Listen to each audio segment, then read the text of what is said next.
Dear student, 11th physics में आप पढ़ रहे हो बेसिक मैथमेटिक्स, जिसमें से आपका जो टॉपिक है बेटा वो चल रहा है डिफरेंशिएशन, अवकलन। आपने अभी तक अवकलन के सामान्य सूत्र पढ़े।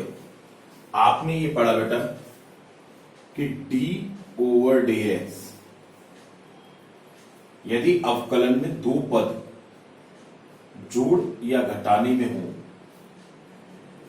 तो उनका अवकलन करने के लिए हम दोनों पदों का अवकलन अलग अलग करते हैं और फिर उसके बाद उसमें ऐड या सब्ट्रैक्शन जो भी है वो करते हैं। यहां तक आपने लास्ट में पढ़ा था बेटा।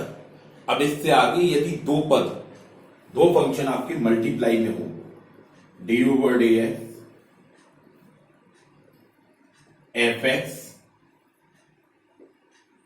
एंड gx, ये दो फंक्शन है जो मल्टीप्लाई में है, ठीक है, जो गुणा में आपके।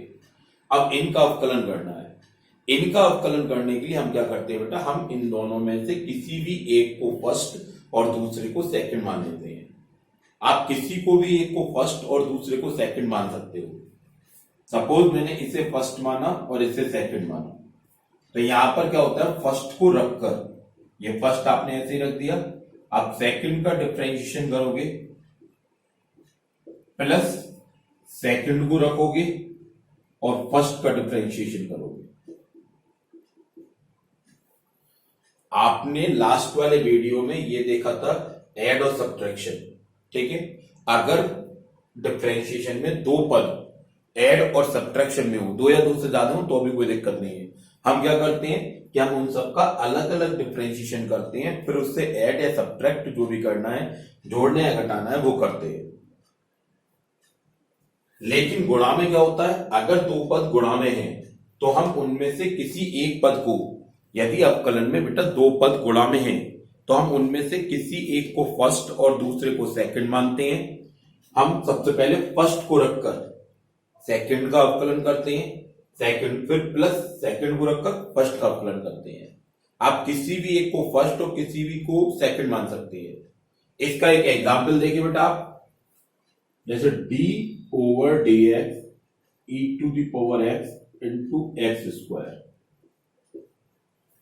d/dx e⁻x into x²। अब इसमें दो पद हैं जो कि गुणा में है, तो आप किसी भी एक को फर्स्ट और दूसरे को सेकंड मान सकते हो।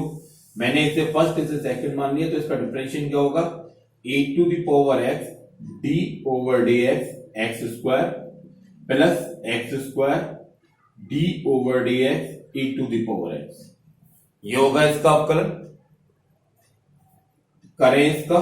अब इससे आगे नॉर्मल सवाल हो गया, x² का क्या होगा, आपको ध्यान होगा बेटा d/dx x⁴n का फॉर्मूला nx n-1, ये आपको फॉर्मूला याद होगा। तो मेरे बच्चों x² का क्या हो गया, n की जगह क्या है आपका 2, तो 2x 2-1 प्लस x²। और आपने ये भी फॉर्मूला पढ़ा था कि d/dx e⁻x का डिफरेंशिएशन e⁻x होता है, ठीक। तो यहां पर इसका क्या हो गया, e⁻x। आप देखो तो ये बन गया e⁻x into 2x plus x² e⁻x। यहां से x e⁻x कॉमन आ गया, तो हम इसे लिख सकते हैं 2 प्लस x। ये इसका आंसर आ गया, ठीक। ये आपने करा बेटा मल्टीप्लाई वाला, ठीक है। अब इसके बाद अगर दो फंक्शन डिवाइड में हो, अगर आपके दो फंक्शन डिवाइड में हो, d/dx आप ऐसे मान लो कि ये f/g है, ठीक है, ये f/g है आपका। दो पद है जो आपके भाग में है, एक आपका अंश हो गया और दूसरा आपका हर हो गया, ठीक है। इसमें कैसे करते हैं, इसमें हर जो नीचे वाला हर है आपका, उसे रखकर पहले का डिफरेंशिएशन करते हैं। सबसे पहले हम हर को रखकर पहले का डिफरेंशिएशन करते हैं, उसके बाद माइनस दूसरे को रखकर पहले का डिफरेंशिएशन और अपॉन में इसके हर का वर्ग आता है आपका। दोबारा देखें इसे, अगर दो पद भाग में हो, ठीक है, तो आप कैसे करोगे उसे, अंश और हर को रखकर अंश का अवकलन माइनस अंश को रखकर हर का अवकलन, और पूरे के बटे में क्या आएगा, हर का स्क्वायर। ठीक, अब हम इसका भी एक एग्जांपल देखेंगे। देखो ये जो अवकलन है ये आपके फिजिक्स में बहुत काम आता है बेटा, इसे आपको बहुत अच्छे से देख के चलना है।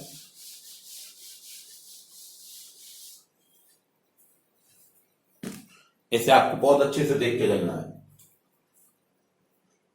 जैसे d/dx 3x² अपॉन e⁻x, ये हो गया आपका। ठीक है, इसे करने के दो तरीके, आप दोनों में से किसी से भी करोगे दोनों एक जैसे आएंगे। जैसे एक आप इसे नीचे से ऊपर ले जाओ, e⁻x बना दो तो अभी उसका सॉल्यूशन वही आएगा, और इससे हम भाग विधि से करेंगे तो अभी सॉल्यूशन वही आएगा। भाग विधि से करते हैं कैसे, देखो आप, भाग विधि से करने के लिए क्या बताया था आपको, अंश बटे हर, तो हर का पहले हर को रखा और आपने डिफरेंशिएशन किया अंश का, माइनस अंश को रखा, हर का डिफरेंशिएशन किया, बटे हर का वर्ग, ये आ गया आपका। देखो आपके जो फॉर्मूला है डिवाइड का, आपने आप यहां देख रहे हो कि अवकलन में यदि पद जोड़ गुणा घटाने भाग में हो तो उनका क्या होगा, अगर वो ऐड और सब्ट्रैक्शन जोड़ और घटाने में है तो उनका अलग अलग अवकलन कर कर उन्हें जोड़ या घटा दिया जाता है। जबकि यदि वो पद आपके गुणा में है तो हम पहले को किसी एक को फर्स्ट और दूसरे को सेकंड मानते हैं, और फर्स्ट को रखकर सेकंड का प्लस सेकंड को रखकर फर्स्ट का डिफरेंशिएशन करते हैं। अगर वो पद आपके भाग में हो तो हम हर को रखकर अंश का अवकलन माइनस अंश को रखकर हर का अवकलन और नीचे हर का वर्ग करते हैं, जैसे ये करा है आपका। यहां पर हमारा एग्जांपल था 3x² अपॉन e⁻x, तो ये हो गया e⁻x d/dx 3x² minus 3x² e⁻x बटे ये आपका। इसे सॉल्व करेंगे तो e⁻x 3 बाहर आ गया, x² का आपका होगा 2x 2 - 1 माइनस 3x² e⁻x, ये हो गया, और नीचे आपका हो जाएगा e⁻2x। जो पावर के ऊपर पावर हो तो पावर का मल्टीप्लाई हो जाता है बेटा, पावर के ऊपर पावर हो तो पावर का मल्टीप्लाई हो जाता है आपका। अभी आपका क्या हो गया, 6x e⁻x minus 3x² e⁻x upon e⁻2x, ये बन गया आपका। आप देखो यहां से कॉमन क्या आ सकता है आपका बेटा 3x e⁻x कॉमन आ गया, 3x e⁻x कॉमन आ गया, तो क्या रह गया 2, और ये क्या हो गया आपका बेटा x 2 माइनस x, और अपॉन में ये चल रहा है e⁻2x, इस e⁻x को ऊपर ले जा सकते हैं हम। ठीक है, तो ये आपका हो जाएगा 3x e⁻x 2 minus x into e⁻2x, और आप जानते हो जब आधार समान हो तो घातें जुड़ जाती हैं। ठीक है, तो ये आपका हो गया 3x e⁻x minus 2x 2 minus x, तो 3x e⁻x 2 माइनस x, ये आ गया आपका। ठीक है बेटा, तो इस तरह से ये आपके डिफरेंशिएशन में, आप जो डिफरेंशिएशन अवकलन कर रहे हो उसमें आपके जोड़ के, घटाने के, गुणा के और भाग के सवाल हो तो उन्हें इस तरह से करते हैं। ठीक है, आपको मैं इसके सवाल दूंगा, आपको सवाल करने, इसके बाद आपको एक चीज और सीखनी है। ठीक है, अवकलन में एक अवकलन होते हैं जिसे हम बोलते हैं सब्स्टिट्यूट अवकलन, सब्स्टिट्यूट वाले सवाल, निहित वाले सवाल। ठीक है, ये सब आपको अभी अपने फिजिक्स में काम आएंगे बेटा। देखो निहित वाले सवाल क्या होते हैं, जैसे आपने ये पढ़ा है कि d/dx x to the power n is equal to n x n minus one. यही पढ़ा है आपने, ठीक है। आपने जैसे ही पढ़ा d over D x sine x is equal to cos x, ठीक है। ऐसे सवालों में यदि x के स्थान पर, इस x के स्थान पर कुछ और लिखा हो, जैसे ये हो d over D x sine A X. अब आप देखो, जैसे आप जो अवकलन कर रहे हो वो x के पद का x के सापेक्ष करते हो, ठीक है, x का x के सापेक्ष करते हो। लेकिन अगर x की जगह कुछ और नहीं, तो जैसे ये आ गया ax, अर्थात x की जगह पर a निहित है, ठीक है, तो इसका अवकलन कैसे करेंगे? ऐसे निहित वाले अवकलन करने के लिए हम क्या करेंगे, पहले हम इनका अवकलन सामान्य तरीके से करते हैं। जैसे साइन एक्स का कॉज एक्स होता है, तो इसका हमारा हो गया कॉज ए एक्स, ठीक है।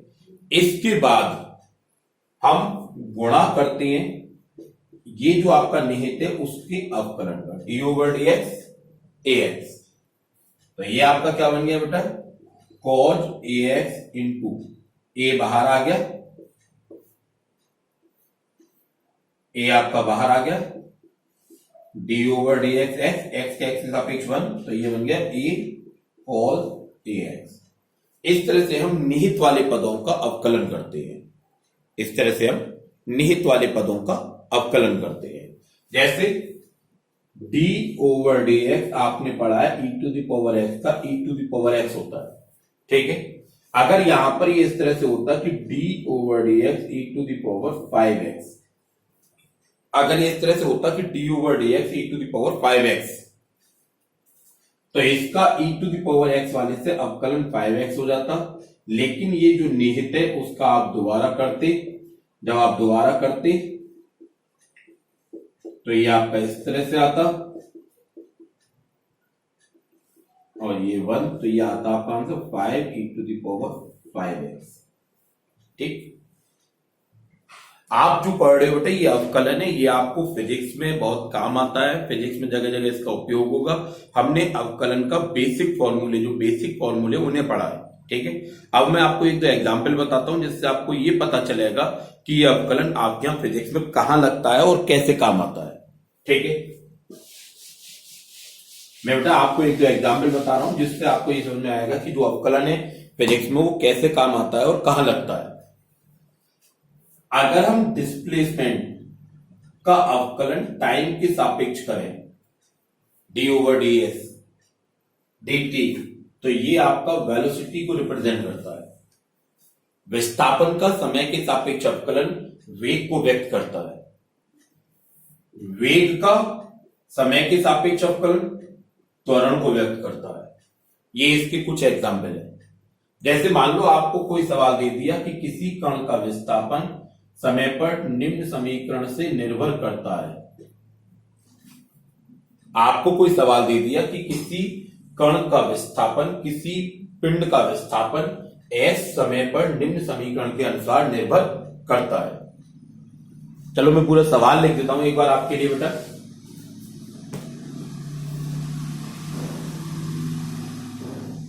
किसी पिंड का विस्थापन समय पर निम्न समीकरण के अनुसार निर्भर करता है। s बराबर 2t square plus t plus 5, तो t बराबर 2 सेकंड पर